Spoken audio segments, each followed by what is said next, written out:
Hey guys, இந்த வீடியோவில் top 15 most awaited bikes என்னென்ன அப்படிங்கிறத கொஞ்சம் டீட்டெயில்டாக இந்த வீடியோவில் நம்ம பார்க்கலாம்.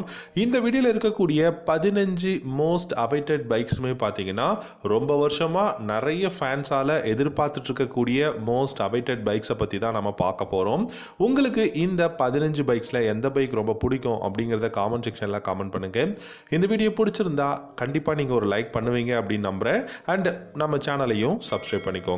ஃபர்ஸ்ட்டாக நம்ம பார்க்க போகிற பைக்குன்னு பார்த்தீங்கன்னா பெனிலியோட 402S அப்படிங்கிற இந்த ஒரு இன்லைன் ட்வின் சிலிண்டர் இந்த ஒரு க்ரூசர் மோட்டார் சைக்கிள் அப்படின்னு சொல்லலாம். இந்த பைக் பொறுத்த வரைக்கும் பார்த்தீங்கன்னா கேடிஎம்மோட டியூக் 390 இருக்கட்டும், இல்லாட்டி நமக்கு ராயல் என்ஃபீல்டோட பைக்ஸாக இருக்கட்டும், இப்போ ரீசெண்டாக ட்ரையம்ப் லான்ச் பண்ண ஸ்பீட் 400 இந்த மாதிரியான பைக்குகள்லாம் ரைவலாக தான் பெனிலி 402S அப்படிங்கிற இந்த ஒரு இன்லைன் ட்வின் சிலிண்டர் பைக்கை லான்ச் பண்ண போகிறாங்க. ப்ரைஸ் அப்படின்னு பார்த்தீங்கன்னா 4 lakh rupees எக்ஷோரூம் ப்ரைஸ் கொடுக்க போகிறாங்க அப்படிங்கிறத சொல்லியிருக்காங்க. இன்ஜின் அப்படின்னு பார்க்கும்போது 399cc liquid cooled inline twin cylinder DOHC engine தான் கொடுத்துருக்காங்க. 40 ஹார்ஸ் பவரும் 35 நியூட்டன் டார்க்கும் ப்ரொடியூஸ் பண்ண முடியும். 6 ஸ்பீட் கியர் பாக்ஸும் கொடுத்துருக்காங்க. டாப் ஸ்பீட் 160 km/h தாராளமாக இந்த பைக்கில் போக முடியும். Dual disk brake, dual channel ABS traction control கொடுத்துருக்காங்க. இந்த பைக்கை பொறுத்த வரைக்கும் உங்களுக்கு ABS லோ சீட் ஹைட் இருக்குது, அதனால் ரொம்ப கம்ஃபர்டபுளான அந்த ஒரு எர்கனாமிக்ஸ் இருக்குது. சிட்டியில் டிராஃபிக்கில் நீங்கள் ஒரு ஹைவே ரைட் போகிறீங்க இல்லை ஒரு லாங் ரைடு போகிறீங்க அப்படின்னாலுமே இந்த பைக் ரொம்பவே கம்ஃபர்டபுளான பைக்காக இருக்கும். 41 mm யூஸ்டு ஃப்ரண்ட் ஃபோக்ஸ் ஃப்ரண்ட்ல கொடுத்துருக்காங்க. ரியர்ல பாத்தீங்க அப்படின்னா இந்த பைக்கை பொறுத்த வரைக்கும் உங்களுக்கு மோனோ ஷாக் சஸ்பென்ஷன்ஸ் ரொம்பவே கம்ஃபர்டபுளாக கொடுத்துருக்காங்க.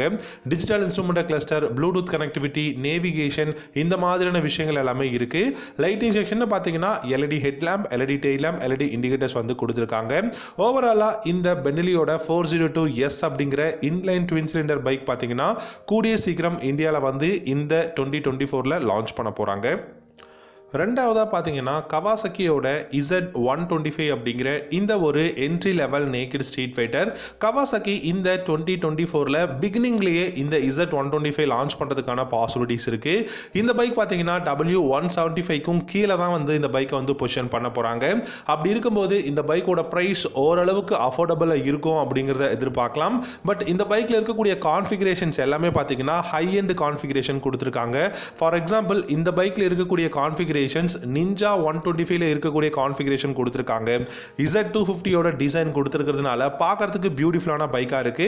1,30,000 ரூபாய் எக்ஷோரூம் பிரைஸ்ல இந்த Z125 நம்ம எதிர்பார்க்கலாம். 125cc single cylinder liquid cooled engine தான் யூஸ் பண்ணிருக்காங்க. 15 ஹார்ஸ் பவரும் 12 நியூட்டன் டார்க்கும் ப்ரொடியூஸ் பண்ண முடியும். முக்கியமான விஷயம் இந்த பைக்ல 6 ஸ்பீட் கியர் பாக்ஸ் இருக்கு. அதனால initial pickup, top end performance எல்லாமே பெஸ்டா இருக்கும். 45 km/h மைலேஜும் கொடுக்க முடியும்னு சொல்லியிருக்காங்க. Front and rear single disc brake, dual channel ABS அவைலபிளா இருக்கு. இந்த பைக்ல ஃப்ரண்ட்ல டெலஸ்கோபிக் ஃபோக்ஸும் ரியர்ல மோனோஷாக் சஸ்பென்ஷனும் கொடுத்திருக்காங்க. 11 litres of fuel tank capacity, 815 mm பாத்தீங்கன்னா சீட்டோட ஹைட்டும் இருக்கு. இதுவே நீங்க கிளஸ்டர் அப்படின்னு கேட்டீங்கன்னா டிஜிட்டல் அனலாக் இன்ஸ்ட்ருமெண்ட் கிளஸ்டர் கொடுத்திருக்காங்க. இதுல gear shifting indicator, ABS clock இந்த மாதிரியான பேசிக்கான விஷயமும் பார்த்துக்க முடியும். லைட்டிங் செக்ஷன் பாத்தீங்கன்னா halogen headlamp, LED tail lamp, LED indicators கொடுத்திருக்காங்க. கண்டிப்பா மோஸ்ட் அவைட்டட் பைக் அப்படினாலே நம்ம கவாசக்கியோட இந்த Z125 எதிர்பார்க்கலாம். மூணாவதா பாத்தீங்க அப்படின்னா ஹோண்டாவோட CBR 150R. இந்த CBR சீரிஸ் ஒவ்வொரு வருஷமும் லான்ச் பண்ணுவாங்க அப்படின்னு சொல்லி நம்ம எதிர்பார்க்கிறோம். பட் அது நடக்க மாட்டேங்குது. மேபி அப்கமிங்ல லான்ச் பண்றதுக்கு பாசிபிலிட்டிஸ் இருக்கு. ஏன்னா நிறைய நம்மளுடைய சவுத் ஈஸ்ட் ஏஷியன் கண்ட்ரீஸ்ல அப்டேட் மாடல், நியூ லான்ச் எல்லாமே பண்ணிக்கிட்டு இருக்காங்க. அந்த வகையில் இந்தியாலையும் லான்ச் பண்ணுவாங்கன்னு சொல்லி எதிர்பார்க்கலாம். 1,55,000 எக்ஷோரூம் பிரைஸ்ல தான் கொடுக்க போறாங்க. 1,55,000 அப்படிங்கும் போது ரொம்பவே அஃபோர்டபுள் ப்ரைஸாக தான் இருக்கும். பட் இந்த பைக் லான்ச் ஆகும்போது கண்டிப்பாக ப்ரைஸ் இன்க்ரீஸ் தான் பண்ணியிருப்பாங்க. இந்த பைக்கோட இன்ஜின் பார்த்தீங்கன்னா 149cc single cylinder liquid cooled தான் கொடுத்துருக்காங்க. R15 வெர்ஷன் 4க்கு மிகப்பெரிய ரைவலாக இந்த CBR சீரிஸ் எப்பவுமே இந்தியாவில் இருக்கவும் போகுது. இந்த பைக்கில் 16 ஹார்ஸ் பவரும் 14 நியூட்டன் டார்க்கும் ப்ரொடியூஸ் பண்ண முடியும். 6 ஸ்பீட் கியர் பாக்ஸ் கொடுத்துருக்காங்க. நல்ல ஒரு சூப்பர்வான ஃபுல்லி ஃபேர்டு பைக். அதாவது இந்த பைக்கோட அந்த ஃபேரிங் பார்த்தீங்கன்னா சூப்பர்வா இப்போ ரீடிசைன் வந்து பண்ணியிருக்காங்க சிபிஆர் சீரீஸில். ட்வின் எல்இடி ஹெட்லாம்ப்ஸ் இருக்குது, ரொம்பவே ஷார்ப்பான ஸ்லீக்கான ஏரோ டைனமிக்ஸ் பாடி பேனல்ஸ் வந்து யூஸ் பண்ணியிருக்காங்க. Dual disc brake, dual channel ABS, golden colour USD front forks, monoshock suspensions, 12 litres of fuel tank capacity, 160 mm வந்து பார்த்தீங்கன்னா கிரவுண்ட் கிளியரன்ஸ் கொடுத்துருக்காங்க. Fully digital instrument cluster, Bluetooth கனெக்டிவிட்டின்னு சொல்லிட்டு எக்கச்சக்கமான பெஸ்ட்டான latest configurations இந்த சிபிஆர் 150R இருக்குது. கண்டிப்பாக எதிர்பார்க்கலாம் அப்கமிங்கில் லான்ச் பண்ணுவாங்கன்னு சொல்லிட்டு. நாலாவதாக பார்த்தீங்கன்னா ஆப்ரிலியாவோட RS 150ங்க. எந்தெந்த 150 ஃபுல்லி ஃபேர்டு பைக் லான்ச் பண்ணுறாங்களோ எல்லாருமே R15 கிரைவில் தான் லான்ச் பண்ண போகிறோம்னு அனௌன்ஸ் பண்ணியிருக்காங்க. ஆப்ரிலியா இப்போ ரீசெண்டாக RS உங்களுக்கு எல்லாருக்கும் தெரியும் 457 அப்படிங்கிற ஒரு பைக் வந்து லான்ச் பண்ணியிருக்காங்க, பேரலல் ட்வின் பைக். அதை தொடர்ந்து நமக்கு RS 150 அப்படின்னு சொல்லிட்டு ஒரு entry level fully faired bike launch பண்ண போகிறாங்க. இந்த பைக்கோட ப்ரைஸ் 1,55,000 வந்து இருக்க போகுது. அப்படி இல்லைன்னா 1,65,000 இருக்கிறதுக்கும் பாசிபிலிட்டிஸ் இருக்குது. ஸோ 1,65,000 இந்த RS 150ல ஆப்ரிலியா என்னெல்லாம் கொடுக்க போகிறாங்க அப்படின்னு பார்த்தோம்னா, இந்த பைக்கோட இன்ஜின் அப்படின்னு பார்க்கும்போது 150cc single cylinder liquid cooled 4-stroke 4-valve engine தான் கொடுக்க போறாங்க. 18 ஹார்ஸ் பவரும் 14 நியூட்டன் டார்க்கும் இருக்க போகுது. 6 ஸ்பீட் கியர் பாக்ஸ் வந்து கொடுக்க போறாங்க. மைலேஜ் கண்டிப்பா 35 இருந்து 40 கிலோமீட்டரும், டாப் ஸ்பீட் 140+ வந்து தாராளமா போகும். டியூல் சேனல் ஏபிஎஸ் அவைலபிளா இருக்கு. USD front forks, monoshock suspensions வந்து கொடுத்திருக்காங்க. டிஜிட்டல் இன்ஸ்ட்ருமெண்ட் கிளஸ்டர் எல்லாமே பாத்தீங்கன்னா இந்த RS 150லயும் இருக்க போகுது. அப்கமிங் ஆப்ரிலியா கிட்ட இருந்து நம்ம ஒரு பைக் எதிர்பார்க்கிறோம்னா அது கண்டிப்பா RS 150 இருக்கலாம். மோஸ்ட் அவைட்டட் பைக்ல இந்த பைக்கையும் நம்ம ஆட் பண்ணலாம். அஞ்சாவதா பார்த்தீங்க அப்படின்னா ஹஸ்குவர்னாவோட ஸ்வெட்பில்லியன் 400cc. ஹஸ்குவர்னா இப்போ இந்தியாவில் பார்த்தீங்க அப்படின்னா 250cc பைக்ஸ் இருக்குது. ஸ்வெட்பில்லியன், வெட்பில்லியன் அப்படின்னு சொல்லிட்டு 2 பைக்ஸ் வந்து 250ல் வச்சுருக்காங்க. பட் இந்த பைக் எல்லாமே பார்த்தீங்க அப்படின்னா ஓரளவுக்கு சூப்பரான பைக் தான், இல்லைன்னு சொல்ல முடியாது. ஏன்னா இன்னைக்கு 2024ல் கூட ரொம்ப பெஸ்ட்டாக டாப் ஸ்பீட் போகக்கூடிய 250cc பைக் அப்படின்னா ஹஸ்குவர்னா பைக்ஸ் அப்படின்னு தான் சொல்லணும். அதில் நமக்கு ஸ்வெட்பில்லியனில் மட்டும் 400cc அப்கமிங் லான்ச் பண்ண போகிறாங்க. 2,70,000 இருந்து 2,95,000 எக்ஸ்ஷோரூம் பிரைஸ் வந்து இருக்க போகுது. 373cc சிங்கிள் சிலிண்டர் லிக்விட் கூல்ல தான் இருக்கும். 44 ஹார்ஸ் பவரும் 37 நியூட்டன் டார்க்கும் ப்ரொடியூஸ் பண்ணக்கூடிய இன்ஜின் கொடுத்திருக்காங்க. 6 ஸ்பீட் கியர் பாக்ஸ் அவைலபிளா இருக்கு. அசிஸ்டன்ட் ஸ்லிப்பர் கிளட்ச், அதுக்கப்புறம் பாத்தீங்கன்னா dual disc brake, dual channel ABS, 25 km/லிட்டர் பாத்தீங்கன்னா மைலேஜும் கொடுக்க முடியும். இந்த பைக்ல உங்களுக்கு ஃப்ரண்ட்ல யூஸ்டு ஃப்ரண்ட் ஃபோக்ஸும் ரியர்ல மோனோஷாக் சஸ்பென்ஷனும் கொடுத்திருக்காங்க. ஸ்டீல் ட்ரீல்ஸ் ஃப்ரேம் தான் யூஸ் பண்ணிருக்காங்க. பவுடர் கோட்டட் வந்து இந்த பைக் வந்து பாத்தீங்கன்னா பார்க்கறதுக்கு ரொம்பவே பியூட்டிஃபுல்லா வந்து கொடுக்கும் அப்படின்னு தான். அது மட்டும் இல்லாம digital instrument cluster, Bluetooth connectivity, இந்த மாதிரியான விஷயங்கள் எல்லாமே இந்த ஹஸ்கவர்னாவோட ஸ்வெட்பில்லியன் 400ல நம்ம அப்கமிங் எதிர்பார்க்கலாம். ஆறாவதாக பார்த்தீங்கன்னா யமஹாவோட XSR 155. XSR மாடல் ரொம்ப வருஷமாக நம்மளும் பேசிக்கிட்டு தான் இருக்கும், எல்லாரும் வரும்னு சொல்லிக்கிட்டு தான் இருக்காங்க, ஆனால் வரல. ஏன் எவ்ரி இயர் நம்ம வரும்னு சொல்கிறதுக்கான காரணம் என்ன அப்படின்னு பார்த்தீங்கன்னா, குளோபல் மார்க்கெட்டில் சவுத் ஈஸ்ட் ஏஷியன் கண்ட்ரியில் யமஹா கொடுக்கக்கூடிய அப்டேட்டட் XSR மாடலாகவும் சரி, இல்லை அஃபோர்டபுள் ப்ரைஸுக்கு XSR மாடல் பக்கத்தில் இருக்கக்கூடிய கண்ட்ரீஸில் லான்ச் பண்ணும்போதும் சரி, ஒருவேளை இந்த பைக் இந்தியாவில் லான்ச் பண்ணுவாங்களோ அப்படிங்கிற ஒரு எக்ஸ்பெக்டேஷனில் தான் சொல்லியிருக்கோம். இப்போதைக்கு இந்தியாவில் XSR மாடல் லான்ச் பண்ண மாட்டோம்னு தான் யமஹா சொல்லியிருக்காங்க. பட் எப்போவுமே லான்ச் பண்ண மாட்டோம் அப்படின்னு சொல்லலை. அப்படி இந்த வருஷமும் நம்ம எதிர்பார்க்கலாம்.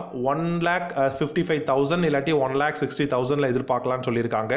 இந்த XSR மாடலை பொறுத்த வரைக்கும் R15ஓட இன்ஜின் பிளாட்ஃபார்ம்ல இருந்து பில்ட் பண்ணியிருக்காங்க. 155cc single cylinder liquid cooled 4-stroke 4-valve SOHC engine தான் யூஸ் பண்ணியிருக்காங்க. 19.3 ஹார்ஸ் பவரும் 14.7 நியூட்டன் டார்க்கும் ப்ரொடியூஸ் பண்ண முடியும். R15 விட ஹையரான பாரும் ஹையரான டார்க்கும் வந்து ப்ரொடியூஸ் பண்ண முடியும். 6 ஸ்பீட் கியர் பாக்ஸ் இருக்கு. 40 km/லிட்டர் மைலேஜும். இந்த பைக்ல டிஸ்க்னு பாத்தீங்க அப்படின்னா பிரேக்ஸ்ல front and rear single disc, dual channel ABS அவைலபிளா இருக்கு. Golden colour USD front forks ஃப்ரண்ட்லயும் ரியர்ல மோனோஷாக் சஸ்பென்ஷனும் கொடுத்திருக்காங்க. Digital instrument cluster, lighting section பாத்தீங்கன்னா LED head lamp, LED tail lamp, indicators பாத்தீங்கன்னா ஹாலஜன் பல்ப்ல கொடுத்திருக்காங்க. இந்த பைக் எனக்கு தெரிஞ்சு யமஹால one of the best and most awaited neo retro roadster அப்படின்னு சொல்லலாம். மேபி எதிர்பார்க்கலாம். ஏழாவதாக பார்த்தீங்கன்னா ஜிபிஎக்ஸோட டீமன் GR 200R. டீமன் அப்படின்னு சொன்னாலே நம்ம எல்லாருக்குமே பார்த்தீங்க அப்படின்னா ஒரு சில விஷயங்கள் ஞாபகம் வருங்க. ஆனால் இந்த ஜிபிஎக்ஸ் பிராண்ட் பார்த்தீங்கன்னா Thailand based motor cycle company. இவங்க குளோபல் மார்க்கெட்டில் நிறைய இன்ட்ரெஸ்டிங்கான பைக்ஸ் வந்து லான்ச் பண்ணிட்டு இருக்காங்க. அதில் ரொம்பவே ஃபேமஸான பைக் அப்படின்னா இந்த GR 200R அப்படிங்கிற இந்த ஒரு வேரியண்ட். இந்த பைக் இந்தியாவில் பஜாஜோட Pulsar RS 200 and R15 version 4 கிரைவில் தான் லான்ச் பண்ண போகிறாங்க. 1,85,000 ரூபா எக்ஸ்ஷோரூம் பிரைஸ்ல எதிர்பார்க்கலாம். இந்த பைக்கோட இன்ஜின் அப்படின்னு பார்த்தீங்கன்னா 199.7 cc single cylinder liquid cooled 4 stroke 2 valve engine use பண்ணியிருக்காங்க. SOHC இன்ஜின் தான். 19 ஹார்ஸ் பவரும் 17 நியூட்டன் டார்க்கும் வந்து ப்ரொடியூஸ் பண்ண முடியும். 6 ஸ்பீட் கியர் பாக்ஸ் அவைலபிளாக இருக்கு. Front and rear single disc brake, dual channel ABS கொடுத்துருக்காங்க. லைட்டிங் செக்ஷன் பார்த்தீங்கன்னா LED headlamp, LED tail lamp, LED indicators வந்து அவைலபிளாக இருக்கு. இந்த பைக்கோட கிளஸ்டர் அப்படின்னு பார்க்கும்போது full and full digital instrument cluster தான் யூஸ் பண்ணியிருக்காங்க. ப்ளூடூத் கனெக்ஷனும் அவைலபிளாக இருக்கு. இந்த பைக்கில் 11 litres of fuel tank capacity வந்து இருக்கு. ஓவராலாக பார்த்தீங்க அப்படின்னா இந்த டீமன் GR200R ஒரு பெஸ்ட்டான ஒரு ஸ்போர்ட்ஸ் மாடல் பைக் இல்லைன்னு சொல்ல முடியாது. இந்தியாவில் பார்த்தீங்கன்னா KTMோட RC200, பஜாஜோட பல்சர் RS200 அண்ட் சுசுகியோட ஜிக்ஸர் SF250 இந்த மாதிரியான பைக்குக்கெல்லாம் ரைவலாக கூடிய சீக்கிரம் வந்து லான்ச் பண்ண போகிறாங்க. எட்டாவதாக பார்த்தீங்கன்னா டிவிஎஸோட அப்பாச்சி RR200 பொறுத்த வரைக்கும் RR310ஓட டிசைன் பேட்டர்னில் தான் லான்ச் பண்ண போகிறாங்க. ஆனால் இன்ஜின் பிளாட்ஃபார்ம் அப்படின்னு பார்த்தீங்கன்னா RTR 200 4Vயோட இன்ஜின் பிளாட்ஃபார்மில் இருக்க போகுது. RR200 டிசைன் அப்படின்னு 310 டிசைன் அப்படின்னு பார்க்கும்போது ட்வின் LED ஹெட்லாம்ப்ஸ் வந்து இருக்க போகுது. இந்த பைக்கை பொறுத்த வரைக்கும் 197.7 cc oil cooled single cylinder engine தான் கொடுக்க போகிறாங்க. 20.5 ஹார்ஸ் பவரும் 18 நியூட்டன் டார்க்கும் ப்ரொடியூஸ் பண்ண முடியும். இந்த பைக்கையும் உங்களுக்கு 6 ஸ்பீட் கியர் பாக்ஸ் இருந்தது அப்படின்னா கண்டிப்பாக பெஸ்ட்டான பைக்காக இருக்கும். முக்கியமான விஷயம் என்ன அப்படின்னா BMWவோட கொலாபரேஷனில் இல்லாமல் டிவிஎஸ் மட்டுமே லான்ச் பண்ண போகிற ஒரு fully faired bike. Front and rear single disc brake, dual channel ABS வந்து எதிர்பார்க்கலாம். Telescopic forks, monoshock suspensions, digital instrument cluster, bluetooth connection, LED headlamp, LED tail lamp, LED indicators இந்த மாதிரியான ஆப்ஷன்ஸ் எல்லாமே இந்த RR200லையும் எதிர்பார்க்கலாம். ஒன்பதாவதாக பார்த்தீங்க அப்படின்னா மோஸ்ட் அவைட்டட் பைக் அப்படின்னு சொல்லும்போதே இந்த KTMோட டியூக் 490 தாங்க ஞாபகம் வரும். ஏன்னா கிட்டத்தட்ட ஒரு 3 வருஷத்துக்கு முன்னாடி இருந்தே பார்த்தீங்கன்னா டியூக் 490 வரப்போகுது அப்படிங்கிற நியூஸ் நம்ம கேள்விப்பட்டிருப்போம். இந்த டியூக் 490 பொறுத்த வரைக்கும் பார்த்தீங்கன்னா உங்களுக்கு சிங்கிள் சிலிண்டராக கிடையாதுங்க. அதுதான் முக்கியமான விஷயமா இருக்குது லான்ச் டிலே ஆகிறதுக்கு. பேரலல் ட்வின் அப்படிங்கிறதுனால கண்டிப்பாக 5 லட்ச ரூபாய்க்கும் மேலேயே இந்த பைக்கோட ப்ரைஸ் வந்து போகும். ஸோ 5 lakhsக்கும் மேலே போகும்போது கொஞ்சம் யோசிக்கக்கூடிய விஷயங்கள் இருக்குது. ஏன்னா இப்போ தான் KTMோட பைக்ஸ் எல்லாமே ரொம்ப அளவுக்கு சேல் ஆகிட்டு இருக்கக்கூடிய சுச்சுவேஷனில் நம்ம டியூக் 490 அப்படிங்கிற பேரலல் ட்வின் பைக்ஸ் வேண்டாம் அப்படிங்கிற மாதிரி தான் யோசிச்சிருக்காங்க. சிங்கிள் சிலிண்டர் பைக்ஸே இப்போ நிறைய கான்ஃபிகரேஷனில் லேட்டஸ்ட் டெக்னாலஜியோட டியூக் 390 250 எல்லாமே லான்ச் பண்ணியிருக்காங்க. அதனால் இந்த இயரோட எண்டுக்குள்ளே நம்ம டியூக் 490 வந்து இந்தியாவில் எதிர்பார்க்கலாம். ஸோ கண்டிப்பாக 5 லட்ச ரூபாய்க்கும் மேலே தான் ப்ரைஸ் வந்து இருக்க போகுது. பத்தாவதாக பார்த்தீங்கன்னா ஹோண்டாவோட ரெபல் 300 அப்படிங்கிற இந்த ஒரு க்ரூசர் பைக். ரெபல் 300 பார்த்தீங்க அப்படின்னா ரெபல் 660யோட ஒரு டிசைன் பேட்டர்னில் அந்த பைக்கோட இன்ஜின் பிளாட்ஃபார்ம்லேருந்து தான் லான்ச் பண்ண போகிறாங்க. ராயல் என்ஃபீல்டோட பைக்குக்கும் அதே சமயம் பார்த்தீங்கன்னா நமக்கு இப்போ ரீசெண்டாக பார்த்தீங்கன்னா இந்தியாவில் நிறைய நியூ பைக்ஸ் லான்ச் பண்ணியிருக்காங்க. ஹார்லி டேவிட்சன், அதுக்கப்புறம் ட்ரையம்ப் இந்த மாதிரி பைக்குக்கெல்லாம் ரைவலாக தான் இந்த ரெபல் 300 லான்ச் பண்ண போகிறாங்க. 2,30,000 ரூபா எக்ஸ்ஷோரூம் ப்ரைஸில் வந்து கொடுக்க போகிறாங்க. ஸோ க்ரூசர் பைக் அப்படிங்கும்போது கண்டிப்பாக பெஸ்ட்டான பைக்காக இருக்கும். ஏன்னா ஹோண்டா கிட்ட ஆல்ரெடி நிறைய பெஸ்ட்டான க்ரூசர் பைக்ஸ் CB மாடலில் இருக்குது. அண்ட் இந்த பைக்குமே வந்து ஒரு பெஸ்ட்டான பைக்காக இருக்கும். டிசைன் ரொம்பவே பியூட்டிஃபுல்லாக கொடுத்துருக்காங்க. ரொம்பவே லோ செட்டான அந்த ஹேண்டில் பார் இருக்குது. சீட்டுமே பார்த்தீங்க அப்படின்னா ரொம்பவே லோவாக இருக்குது. ஸோ இந்த பைக் மோஸ்ட்லி லான்ச் பண்ணுறதுக்கான காரணம் இந்த ஹைவே ரைடிங்க்கு, ஒரு லாங் ரைடுக்கு இந்த பைக் வந்து சூட்டபுளாக இருக்கும். கண்டிப்பாக சிட்டியில் டிராஃபிக்கில் கொஞ்சம் கஷ்டமாக தான் இருக்கும். பட் அப்கமிங்கில் மோஸ்ட் அவைட்டட் பைக் அப்படிங்கும் போது நம்ம ரெபல் 300 சொல்லி தான் ஆகணும். 11ஆவதாக பார்த்தீங்கன்னா கவாசக்கியோட Z250 SL அப்படிங்கும்போது சிங்கிள் சிலிண்டர் பைக் அப்படிங்கிற மாதிரி தான் சொல்லியிருக்காங்க. ஏன்னா Z250 நார்மலான வேரியன்ட் அப்படின்னு பார்த்தீங்கன்னா நமக்கு twin cylinder, parallel twin cylinder bikes வந்து இருக்குது. Z250 SL அப்படிங்கும்போது நமக்கு சிங்கிள் சிலிண்டர் பைக் அண்டர் 2 lakhல வந்து பைக்கோட ப்ரைஸ் வந்து இருக்க போகுது. இந்த பைக்கை பொறுத்த வரைக்கும் உங்களுக்கு சிங்கிள் சிலிண்டர் அப்படின்னு பார்க்கும்போது டெஃபினட்டாக KTMோட டியூக் 250 தான் டைரக்ட் ரைவலாக இருக்க போகுது. இந்த பைக்கோட இன்ஜின் பார்த்தீங்கன்னா 249 cc single cylinder liquid cooled 4 stroke 4 valve engine தான் கொடுத்துருக்காங்க. இந்த பைக்கில் 6 ஸ்பீட் கியர் பாக்ஸ் இருக்குது. DOHC மோட்டார் யூஸ் பண்ணியிருக்காங்க. Front and rear single disc brake, dual channel ABS, USD front forks, monoshock suspensions and digital instrument cluster, Bluetooth connectivity, 11 litres of fuel tank கெப்பாசிட்டின்னு சொல்லிட்டு ஓவராலாக 250 cc பெஸ்ட்டான கான்ஃபிகரேஷனில், அதுவும் KTM Duke 250 விட பெஸ்ட்டான design பேட்டர்ன்லையும் கொடுக்க போகிறதா சொல்லியிருக்காங்க. நம்ம வெயிட் பண்ணி பார்க்கலாம். 12வதா பார்த்தீங்க அப்படின்னா ஹஸ்கவர்னாவோட ஸ்வெட் பில்லியன் 125ங்க. ஹஸ்கவர்னா ஸ்வெட் பில்லியன் வெட் பில்லியனில் உங்களுக்கு 400 சிசியில் பைக் லான்ச் பண்ண போகிறாங்க. ஆனால் ஸ்வெட் பில்லியனில் மட்டும் 125 சிசி வரப்போகுது அண்டர் 1,45,000 அப்படின்னு சொல்லியிருக்காங்க. ஸோ ஒருவேளை 1,45,000 அப்படின்னா கூட இந்த பைக் வந்து வர்த்தான்னு கேட்டிங்கன்னா வேல்யூ ஃபார் மணியாக இருக்கிறதுக்கு பாசிபிலிட்டிஸ் இருக்குது. ஏன்னா ப்ரைஸ் கம்மி பண்ணுறதுனால பில்டு குவாலிட்டியோ இல்லை ஓரளவுக்கு கான்ஃபிகரேஷனோ மட்டும்தான் வந்து கம்மி பண்ணுவாங்க. மற்றபடி பெஸ்ட்டான பைக் இந்த ஹஸ்கவர்னாவோட பைக்ஸ் பார்க்கறதுக்கு ஒரு யூனிக்கான பைக்காக இருக்கும். நம்ம நார்மலான ஒரு டே டு டே லைஃப்பில் யூஸ் பண்ணுற நார்மல் கம்யூட்டர் பைக்கை விட பெஸ்ட்டான ஒரு 125 சிசி பைக்காக தான் இருக்கும் இந்த ஹஸ்கவர்னாவோட ஸ்வெட் பில்லியன் 125. நம்ம வெயிட் பண்ணி பார்க்கலாம். 13வதா பார்த்தீங்க அப்படின்னா யமஹாவோட RX100 பொறுத்த வரைக்கும் 100 சிசியில் லான்ச் பண்ணுவாங்களா அப்படின்னு கேட்டிங்கன்னா ஒரு கொஷின் மார்க் இருக்குது. ஆனால் லான்ச் பண்ணுறதுக்கும் நிறைய பாசிபிலிட்டிஸ் இருக்குங்க. ஸோ 100 சிசியில் லான்ச் பண்ணாலுமே RX100 பொறுத்த வரைக்கும் ஒரு பெஸ்ட்டான பைக்காக தான் இருக்கும். அப்படி லான்ச் பண்ணாங்க அப்படின்னா 2 வேரியண்ட்டில் லான்ச் பண்ண போகிறாங்க. கண்டிப்பாக அலாய் வீல், அப்புறம் பார்த்தீங்கன்னா உங்களுக்கு ஸ்போக் வீல்ஸ் அப்படிங்கிற variant, disc brake variant launch பண்ணுவாங்க. இல்லை ஒருவேளை 100 சிசியில் ஒருவேளை இல்லை அப்படின்னா உங்களுக்கு 350 சிசியில் ஒரு ரெட்ரோ ரோட்ஸ்டராக நமக்கு ட்ரையம்போட ஸ்பீட் 400க்கோ இல்லை ஹார்லி டேவிட்சனோட X440க்கோ ரைவலாக வந்து லான்ச் பண்ண போகிறாங்க. 14வதாக பார்த்தீங்கன்னா சுசுக்கியோட GSX R150 அப்படிங்கிற இந்த GSX மாடல் பார்த்தீங்க அப்படின்னா மோஸ்ட்லி நம்ம எல்லாருக்கும் தெரியும் GSX 1000 இருக்குது, R1000. இது வந்து பார்த்தீங்கன்னா இந்த GSX அப்படிங்கிறது ஒரு ஸ்போர்ட்ஸ் மாடல் பைக், அதுவும் ஒரு ஹையர் கெப்பாசிட்டி இருக்கக்கூடிய பைக் மட்டும் தான் கொடுத்துருப்பாங்க. அந்த வகையில் இந்த R150 அப்படிங்கிற பைக் ரொம்ப பியூட்டிஃபுல்லான பைக். 1,60,000 எக்ஸ்-ஷோரூம் ப்ரைஸில் இந்தியாவில் எதிர்பார்க்கலாம். இந்த பைக் பார்த்திங்க அப்படின்னா மோஸ்ட் அவைட்டட் பைக் அப்படின்னு சொல்கிறதுல எந்த விதமான சந்தேகமும் கிடையாது. ஏன்னா குளோபல் மார்க்கெட்டில் இருக்குது. இந்தியாவில் ஜிக்ஸர் 150 இருக்குங்க. ஆனால் அந்த அளவுக்கு பெரிய டிசைனோ இல்லை கான்ஃபிகரேஷனோ இல்லை. அதை ரீப்ளேஸ் பண்ணுறதுக்காக கூட மேபி இந்த GSX R150 வந்து இந்தியாவில் சுசுகி கண்டிப்பாக லான்ச் பண்ணுறதுக்கான வாய்ப்புகள் நிறையவே இருக்குது. ஃபைனலாக 15வதாக பார்த்தீங்கன்னா டிவிஎஸோட ஃபியரோ 125. இந்த ஃபியரோ 125 பொறுத்த வரைக்கும் டிவிஎஸ் எப்போ லான்ச் பண்ணுவாங்கன்னு சொல்லிட்டு நிறைய பேர் எதிர்பார்க்குறாங்க. ஃபியரோ 125 இருக்கட்டும், இல்லாட்டி வந்து பார்த்தீங்கன்னா அப்பாச்சி RTR 125 இந்த மாதிரியான பைக்குக்கெல்லாம் வந்து டிவிஎஸ் கிட்ட இருந்து நிறைய ஃபேன்ஸ் வந்து எதிர்பார்த்துட்டு இருக்காங்க.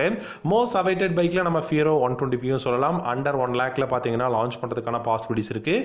இந்த பைக் ஒரு நல்ல கம்யூட்டர் மைலேஜ் கொடுக்கக்கூடிய பைக், கிட்டத்தட்ட ஒரு 70 km/h மைலேஜ் கொடுக்கக்கூடிய பைக்கை தான் லான்ச் பண்ண போகிறாங்க வித் கிக் ஸ்டார்ட்டோட அப்படிங்கிறத தான் சொல்லியிருக்காங்க. நம்ம வெயிட் பண்ணி பார்க்கலாம். ஓகே காய்ஸ், இந்த வீடியோவில் பார்த்தீங்கன்னா டாப் 15 மோஸ்ட் அவைட்டட் பைக்ஸ் நம்ம பார்த்தோம்.